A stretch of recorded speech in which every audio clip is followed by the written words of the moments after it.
Hello again everyone, welcome to the Advanced Player Tab tutorial. In this tutorial, I'm going to be going in depth about all of the options in the Player tab, so if you got confused in the introductory tutorials, this should benefit you sufficiently. Let's get started. First and foremost, you will want to choose your avatar. To select your avatar, you will want to click this blue Select an Avatar link, which will direct you to the Polado avatar library. Scroll through the avatars and make sure to choose the graphic that best suits your game. If unfortunately Polado does not have the avatar that you want or need, you can upload your own avatar by clicking this tab. And for more information about that, you can watch the tutorial on how to upload files onto Polado. Once you've chosen your avatar, as you can see there are several editing options you can use on your avatar, the movement being one of them. Use the drop-down box to select the movement you will want your character to be using. The options are as follows. Side to side, the player can only move left and right at the bottom of the screen only. Spin around, the player is in the center of the screen and can rotate however, they cannot move from starting position. Stationary turret, the player is at the bottom, middle of the screen facing upward, and the player can rotate fire 180 degrees upward but cannot move. Paddle, the player can only move left and right at the bottom of the screen only, and the player's weapon bounces off the walls. Free paddle, the player can move left and right, up and down, and spawns at the bottom center of the screen. The player weapon bounces off the walls. Fire 360 degrees, the player can rotate and move anywhere on the screen and fire forward. Move 360 degrees, the player can move in any of the four directions but cannot rotate, and the player faces upwards and can only fire upwards. Multiple stationary turrets. There are 3 turrets at the bottom of the screen. The turrets can rotate 180 degrees upward but cannot move. You can switch between the 3 turrets, and the 3 have to be destroyed in order to lose a life. Top to bottom, the player spawns at the left of the screen and faces to the right. The player can move up and down but not left to right, and the player fires to the right of the screen. You can also control the movement speed, which controls how fast the player moves around the screen. If you move the speed bar more to the left, your character will move slower around the screen, and of course, if you move it more to the right, your character will move faster.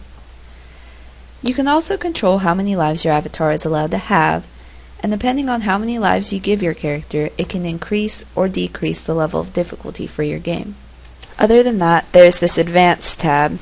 In this Advanced section of the Player tab, you have the ability to customize options for the player which do normally not need to be changed for a basic game. Reason being why this blue plus sign right here is there, because you can choose to not edit them by minimizing this tab. But for informational purposes, and because this is an advanced tutorial, we will go through the areas in which this advanced section has. So press that blue sign. Here's the scale. The scale allows you to scale the avatar graphic between 0% to 200%. When you set the scale to 100%, there is absolutely no scale, and this is the default to your game you will start out with. You can move the scale up to 100%, right here, which is a normal scale. 200% is double scale, and 50% is half scale. You can also rotate the player avatar graphic at runtime. You can apply a rotation of 90, 180, and 270 degrees.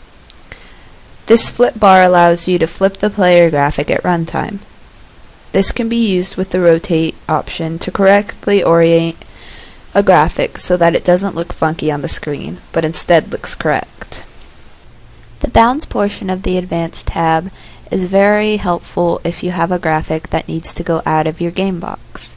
So for instance, like one of our Polado games, if you have a hand that is frosting a cupcake, you, instead of being confined into the thing, making it harder to move, you can frost your cupcakes and kind of go outside of the box, which makes your game a little bit easier and helps. So you would move this up depending on how much you want to move.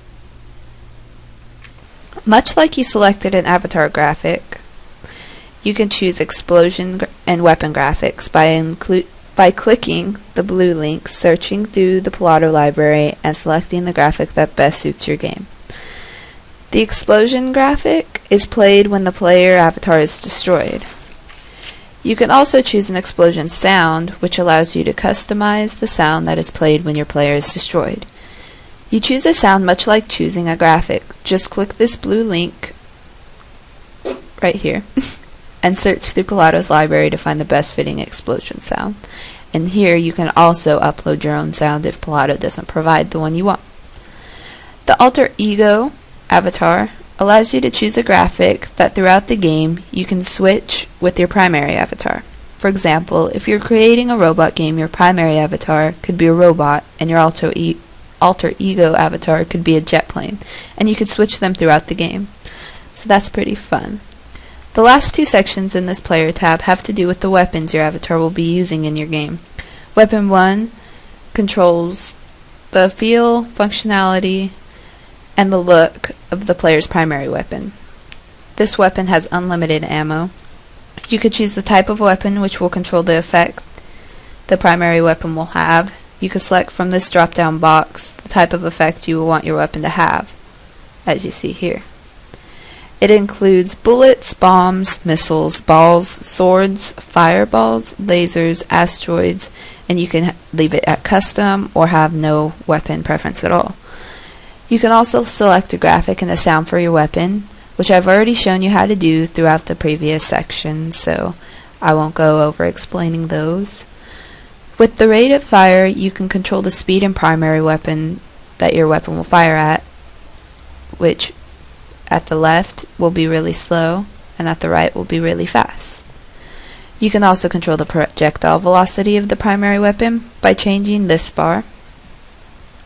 And the charge up checkbox is exactly what it insinuates. If you check this box, your weapon will charge up when holding the fire button.